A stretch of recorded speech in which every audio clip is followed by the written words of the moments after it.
Mhm. Haya, hapo sasa tupo sawa sawa. Ngoja tuende hapo kwenye news kama ambavyo tulikuwa tunaziangalia hapo. Najua umechelewa kuingia sasa. Niliwakuta katikati. Umetukuta katikati, ngoja nikupe brush kidogo hapa. Ndio. Ni kwamba tulikuwa tunaangalia namna jinsi ya kuzisoma news, kwa sababu news ni kitu rahisi sana ambacho unaweza ukakisoma. Na ukikielewa unaweza ukaanza kutrade mapema sana mwana, wakati ukiwa unaendelea kuziendea mbinu nyingine za technical na za fundamental, kwa sababu news ni kipengele ambacho kipo kwenye fundamental. Kama nilivyokuambia, fundamental ni matukio mbalimbali ya kiuchumi na yasiyo ya kiuchumi ambayo yanaweza yakasababisha volatility ama movement kwenye masoko yanayohusiana au masoko mbalimbali. Sasa news ni kakipengele ambacho kapo kwenye hiyo fundamental. Umeona, na news ndo kama hizi tulikuwa tunaziangalia leo. Umeona, sasa tulikuwa tunaangalia namna jinsi ya study news na kujua kwamba news inakuambia nini. Maana hicho ndo trader unachotakiwa kukijua. News inaniambia nini? Alafu unaenda kwenye chati, unaenda kuangalia uelekeo unaelekea wapi, utafanya kidogo vipimo vyako kutokana na mbinu zako, alafu unaingia kwenye entry. Umeona, kutokana na nguvu ya news. Sasa news ilikuwa tunazisoma tukasema kwamba zina zinavyosomwa zote kwenye platform zote almost, na nimetuma link ya hii platform ya news kwenye WhatsApp channel, mtaenda kuiona. Jinsi ya kuzisoma ni moja, tunazisoma kwa namna moja news zote, platform zote. Huo unatumia si platform inaitwa sijui ni nini, yani tutasoma kwa mtindo mmoja, mtu awe Marekani, wewe uwe Tanzania, wote news tunazisoma kwa namna moja, ambayo namna hiyo ni namna gani? Ndo hapa nataka nikuchambulie kwamba news huwa kwanza inaanza tarehe na muda ambao hiyo news itatangazwa. Umeona, kama hapa tuna tarehe 13 mwezi Mei, siku ya Jumanne. Umeona, alafu tuna muda, news itatangazwa saa ngapi? Saa 8:01. Umeona, Kwamba alafu tunasema kwamba tuna news baada ya muda. Kinachofuata ni nini? Kinachofuata ni pesa yenyewe. Hiyo news inahusu pesa gani? Inahusu GBP, Great British Pound, GBP, pesa ya Uingereza. Alafu kinachofuata ni nini? Kinachofuata ni impact. Unaona hii impact, kwamba hiyo news ina nguvu gani sasa kwenye masoko. Je, ikitangazwa itasababisha volatility sokoni, kwa maana kwamba itasababisha bei ipande sana ama ishuke sana? Kwa sababu sisi kama trader tunafanya speculation kwenye masoko, tunatafuta opportunity, sehemu ambazo tutaingia kwenda kuuza au kununua. Ndo hizo sehemu tunakuja kuingia kwenye nini, tunaingia kuja kufanya hayo ambayo tumeyafanya. Unaona, kwa hiyo katika namna hiyo, sorry kidogo,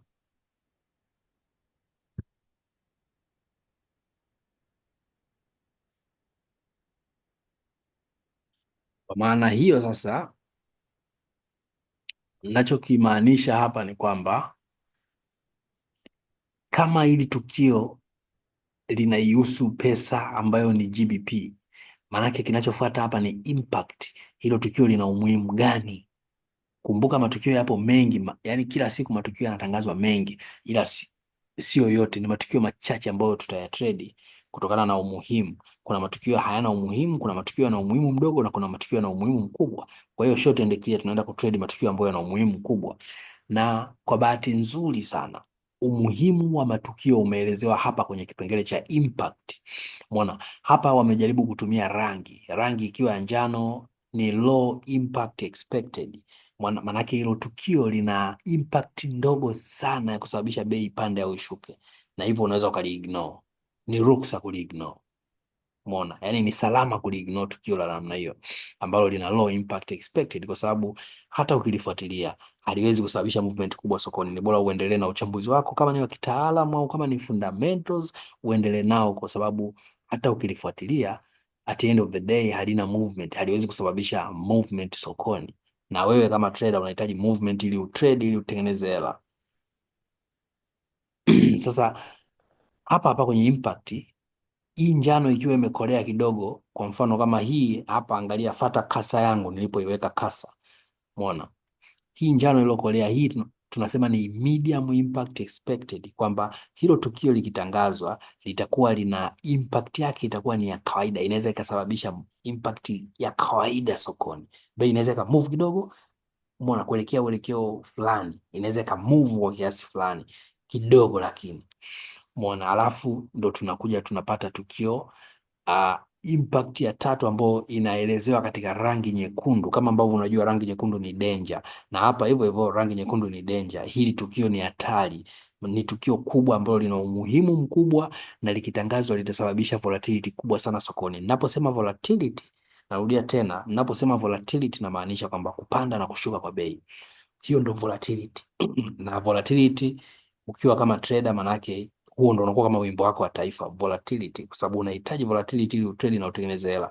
Kwa sababu kama gold ni shilingi 2,000, ukienda kuinunua shilingi 2,000, ikaendelea kubaki shilingi 2,000, ikakaa kwa wiki mbili ikawa shilingi 2,000 hiyo hiyo, hakuna hela yoyote utakayotengeneza, kwa sababu soko halija move. Kuna utakachotengeneza, kuna utakachopunguza. Lakini soko likimove, either bei iende upande wako ama iende upande ambao sio wako, hapo ndo kinatokea kupoteza ama kuongeza, kutengeneza faida ama kutengeneza hasara. Umeona? Kwa hiyo sisi kama trader tunahitaji hiyo volatility, kupanda na kushuka kwa bei, kupanda panda na kushuka kwa bei. Umeona? Sasa ndo maana kuna baadhi ya masoko ambayo ndo maana tuna trade major currencies, kwa sababu major currencies zina volatility, kwa sababu watu wote duniani wanazitrade major currencies. Naposema major currency inamaanisha pesa zenye nguvu, pesa kubwa, US dollar, GBP, Australian dollar, New Zealand dollar. Hizo zote ni pesa, ni major currency, ni pesa zenye nguvu, na tunazifanya nini? Tunazitrade. Umeona? Kwa hiyo kimsingi lazima uhakikishe kwamba unajua impact ya matukio mbalimbali. Impact, unakuja kwenye impact, tena huna haja ya kuja ukiangalia tu rangi unaona hii tukio gani, saa ngapi, saa 8, GBP, sijui BRC, retail sale monitor, halina issue, sijui hapa mpaka saa ngapi. Unakuja hadi ukiona tu nyekundu, hapo ndio utoe macho kweli kweli, kwa sababu hapo ndo kwenye either kupoteza hela ama kutengeneza hela kwenye nyekundu, kutokana kwamba hilo ndo tukio lenye nguvu, linaweza likasababisha bei ikamuvu kwa nguvu. Tena sometimes, mara nyingine huwa inatokea bei inaweza ikamuvu hata kwa wiki, hata kwa mwezi, itategemea hilo ni tukio gani. Matukio kama interest rate yana tabia ya kuipeleka bei kwa muda mrefu sana katika uelekeo fulani. Ni wewe tu kuwa smart na kujua namna jinsi ya kujiposition, kukaa katika sehemu nzuri za kuingia kwenye entry, ili uweze kukaa na bei katika muda mrefu na kutengeneza hiyo profit. Umeona? Kwa hiyo hapa unashuka, unakuja kwa macho tu unaangalia, hii nyekundu, unatulia hapa hapa. Lazima utulie, ulisome, uangalie saa ngapi. Unaona, okay, saa 3. Linahusu hela gani? Linahusu GBP pound, manake tukio hili lina moja kwa moja linahusu nchi ya Uingereza. Umeona, lina umuhimu mkubwa. Tukio linaitwaje? Claimant Count Change, ndo tukio hili. Umeona? Sasa hapa nadhani tumeshamaliza upande wa kushoto, umeshanielewa kuhusiana na date, tarehe, muda, currency pamoja na impact pamoja na tukio lenyewe. Tunakuja upande wa pili, news hiyo hiyo, lakini ina upande wa kulia huko, ambapo huku tunakuta vipengele viwili very very important, forecast pamoja na actual. Forecast hii ndo nadhani ulinikuta nawaelezea wale jamaa kwamba forecast hii ni namba, inaweza ikawa namba, inaweza ikawa asilimia, inaweza ikawa anything. Hii inaonyesha ama hii inatangazwa na wataalamu wa uchumi ambao wanakuwa wamekaa chini, wamepiga hesabu na wameona kwamba forecast inapaswa kuwa hii, kulingana na hesabu zao walizozipiga, labda za mwezi uliopita ama miezi 2 3 iliyopita, au sometimes miezi 6 au hata mwaka uliopita. Imetokeaje? Imekuwaje? Umeona? Kama hiyo ni claimant count change, ilikuwa ngapi mwezi uliopita? Umeona? Kutokana na sababu zilizoingilia hapa kati, itakuwa ngapi mwezi huu? Hawa ni wataalamu wa kiuchumi kama Profesa Lipumba, wanakaa chini, wanapiga hesabu zao, then wanatangaza kitu kinachoitwa forecast. Wanaleta forecast kwa public. Umeona? Tunakuwa tunaijua forecast, lakini forecast hiyo inatakiwa isubiri tarehe na muda huu ambao huku umeambiwa ndo tukio litakatangazwa. Umeona? Muda huu ukifika, tukio hilo ndo linaleta kitu kinachoitwa actual. Sasa hiyo actual ndo inakuja sasa kutimiliza na inakuja kuleta maana kamili ya namna jinsi ya kutrade news. Actual ikiwa kubwa kuliko forecast, maanake ni mbaya. I mean, ni nzuri kwa currency, na actual ikiwa ndogo kwa forecast ni mbaya kwa currency. Lakini kuna baadhi ya matukio ambayo yanaenda against, kinyume, na matukio hayo tutayaona. Lakini pia kuna baadhi ya matukio ambayo hayana kabisa actual na forecast, ila hayo ni matukio machache. Kwa mfano, tukio benki kuu ya dunia yeyote ile wakiwa wanaongea, benki kuu ya I mean, sio benki kuu ya dunia, benki kuu ya nchi yoyote ile, benki kuu ya nchi yoyote, huwa magavana wa benki mbalimbali huwa wana tarehe zao, wanaongea, wana address, wanatoa forecast zao au wanatoa ripoti zao za kiuchumi kuhusiana na ukuaji wa kiuchumi katika nchi. Hata Tanzania tu huwa benki kuu kuna tarehe ambao wanatakiwa watoe ripoti kwa public, na huwa wanaitoa. Sema tu ni kwamba tupo nchi yetu ni kwamba yani hatuzingatii sana hivyo vitu, na hata kama tukiona imetangazwa hatuoni impact yake kwenye uchumi moja kwa moja, labda tuone mfumuko wa bei, umeona, au tuone impact ilete madhara tuyaone kwa macho kabisa kwenye shilingi zetu tunazozitumia kila siku madukani na kwenye movement zetu za maisha. Hatuwezi kuona hicho kitu kwa sababu hatufuatilii, hatuzingatii, lakini kinatokea mara nyingi sana, unaona. Kwa hiyo nimekwambia kwenye kesi chache inatokeaga actual na forecast zinakuwa hazipo kabisa, hazipo kabisa, na tutazifikia hizo mada, hizo kesi za namna hiyo, na tutaona ni kwa nini actual na forecast waga inakuwa haipo kabisa. Na ikitokea hivyo nitakwambia ni unatakiwa ufanye nini. Mbona, na nimekupa mfano, nakupa mfano kwamba mfano ama aina ya matukio ambayo waga haya unaweza usione actual wala forecast ni gavana wa benki kuu ya nchi yeyote ile akiwa anaongea. Mwana, hilo tukio ni tukio la kiuchumi ambao waga linawekwa kwenye kalenda zote za kiuchumi, lakini actual na forecast waga haiwekwi, kwa sababu gavana wa benki kuu anakuwa anaongea, sio swala la namba wala asilimia. Yeye anakuwa anaongea, anatoa ripoti ya taarifa ya ukuaji ama udororaji wa kiuchumi katika nchi. Muona, anazungumzia sekta za kifedha, mabenki, mikopo, riba na vitu kama vya namna hiyo, vyote anavizungumzia hivyo, na hivyo vitu vyote vinaleta impact kwenye uchumi na vinasababisha traders huku wanakuwa wanaenda less kweli kweli, yani wanakuwa wanauza na kununua kutokana na jinsi yeye anapokuwa anaongea. Kwa mfano hiyo benki kuu ya Marekani inaitwa Federal Reserve. Umeona, jamaa mmoja anaitwa Jerome Powell ndo governor wa hiyo benki kuu ya Marekani, mwana Federal Reserve. Huyo akiwaga anaongea, dunia nzima inasimama, watu wote wanamfuatilia, Asia, sijui Russia, China, mwana India, uje Afrika, huko Amerika ya Kusini, dunia nzima. Kwa sababu nini? Kwa sababu yeye ndo ameshikilia uchumi wa dunia nzima, huyo bwana Powell, kutokana kwamba Marekani of course ndo leader wa uchumi duniani. Sasa hiyo ni benki kuu ya Marekani, benki Federal Reserve, benki kuu ya nchi ambayo inaongoza kwa uchumi duniani. Sasa huyo Jimmy Powell ni ni mwenyekiti of course, chairman wa hiyo Federal Reserve. Ni mtu ambaye anasikilizwa na ana tarehe zake waga anaongea, ambazo zinakuwa zinapangwa kabisa kiserikali. Tarehe fulani ataongea Jimmy Powell, ataliaddress bunge ama ataiaddress nchi, ama ataongea, atakuwa anazungumzia kitu fulani, riba, anything. Umeona? Kwa hiyo katika namna hiyo sasa, huyo mtu anapokuwa anaongea huku hauwezi kuona actual wala forecast. Umeona? Kwa hiyo nimeona nitoe huo mfano kidogo ili usiklemishe, kwa sababu najua ukikaa peke yako utaanza kupitia na kuangalia, utaona sehemu zingine huoni actual, huoni forecast, utaanza kujichanganya, utaona inakuwaje hujaelekezwa. Ndio maana nimetoa hiyo highlights, lakini tutaipitia hiyo mifano. Yani hizo ni special case ambazo zipo kwenye syllabus yangu. Nitaipitia kila special case na kukuonyesha unatokaje katika mazingira ya namna hiyo ukikutana na hizo news ambazo hazina actual forecast. Lakini pili, kuna case nyingine ambayo nimekwambia nitakupitisha kwenye hiyo case ambayo inaonyesha ni namna gani utaweza kunavigate utakapokutana na case ama utakapokutana na news ambayo inaenda kinyume, kwa maana ya kwamba actual ni kubwa kuliko forecast na bado hiyo ni mbaya kwa currency. Umeona? ama actual ni ndogo kuliko forecast, na bado hiyo ni nzuri kuliko ni nzuri kwa currency ambayo hiyo news inaihusu. Mbona hicho ni kitu tofauti kidogo, kwa sababu kinapingana na ule utaratibu wetu wa kawaida ambao nimekwambia kwamba always most of the time kwenye hizi news nyingi ukiona actual ni kubwa kuliko forecast, hiyo ni nzuri kwa currency, na ukiona actual ni ndogo kuliko forecast, hiyo ni mbaya kwa currency. Na ninaposema mzuri au mbaya, namaanisha kwamba nzuri maanake bei itapanda, mbaya bei itashuka. Kwa hivyo maanake unatakiwa uende ukaununue unapohisi bei itapanda, umeona, au unapohisi kwamba imetoka actual imetoka nzuri, uende ukanunue, na unapoona kwamba actual imetoka mbaya kwa currency, unaenda kuiuza hiyo currency, umeona. Hivyo ndivyo tunavyozistudy news.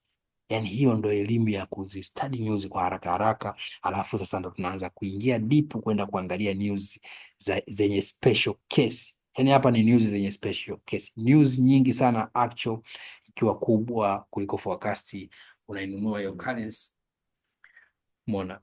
Ila sasa tunazipitia hizo special case, na special case tunaweza tukaanza nazo hapa hapa tulipo.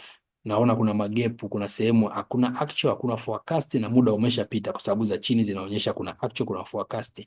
Hapa na hapa, haya magepu ni ya nini? Tuje tusome ni nini. Tukija hapa tunaona MPC member Pill speak. Ukishaona tu speak, maanake kuna mtu alikuwa anaongea. Kama kuna mtu alikuwa anaongea, maanake alikuwa anatoa taarifa. Hiyo haiwezi kuwa, wanauchumi hawawezi kukaa chini wakapredict kwamba Trump ataongea hivi na hivi, au sijui rais wa Umoja wa Ulaya ataongea hivi na hivi. No, never. Mwana huwa wana predict vitu kama CPI, Consumer Price Index.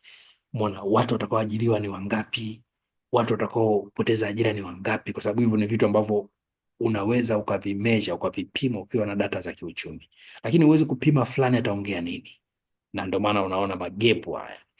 Mwana ECOFIN meeting. Meeting ni mkutano. Kwenye mkutano pia hauwezi ukapata actual wala forecast, kwa sababu hapo sio swala la namba, hapo ni swala la watu wanajadili kitu fulani. Lakini obviously mpaka imewekwa hapa kwenye kalenda yetu ya kiuchumi, hawa watu watakuwa wanajadili mambo ya kiuchumi, lakini hatuwezi kuweka asilimia. Hawawezi wakaweka asilimia kwamba watajadili mambo 2%, umeona, au watajadili mambo forecast ya 1%. No, umeona, hicho ni kitu ambacho kitaenda, ni kitu cha lazima, na lazima kipitie huo mchakato, lakini baada ya huo mchakato ndo sasa tutakuja kuletewa announcement. Umeona, kwa kuna hizi kesi utakutana nazo, no actual no forecast. Usishtuke, usishangae, jua kabisa hiyo ni aina tofauti ya news ambazo utazitredi kutokana na namna nitakavyokufundisha. Hizi nitakufundisheni sio leo, somo lake ni refu, huwezi kufundishwa leo. Umeona, huwezi kufundishwa kitu kimoja, kama ambavyo naambiaga kwamba huwezi kufundishwa kitu ukamaliza kwenye forex na ukawa completely. Forex imeenda kama chain link, vitu vinaungana na vimeanzia chini. Usipoelewa chini, huku juu ni kama gorofa litakuwa linadondoka everyday, kama msingi ukiwa ni wa maboksi, alafu juu unataka kuweka zege na cement. Bon, haya, hizi taarifa zenye umuhimu unaona ni CPI, Core Consumer Price Index, Core CPI, manake monthly. Ukiona mbele kuna M/M, manake hilo tukio linatangazwa kila mwezi, ndo maana ya monthly Umeona, lakini ukiona Y tukio limeandikwa afu mbele yake kuna Y/Y, maanake hilo tukio linatangazwa yearly, maanake mwaka mpaka mwaka. Kuna matukio ya ajabu, kuna tukio mwaka mpaka mwaka, na kuna tukio mwezi mpaka mwezi, kuna tukio wiki, yani maanake kila wiki hilo tukio linatangazwa, kila mwezi tukio linatangazwa, unaona. Na kuna matukio sasa kila siku yanatangazwa, na hayo ndo mengi yanakuwaga hayana umuhimu. Matukio mengi yenye umuhimu huwa ni ya wiki na ya mwezi, ndo matukio very very very important ambayo unatakiwa kuyazingatia na kuyafuatilia na kujua namna gani unaweza kaya trade ili uweze kutengeneza profit. Umeona?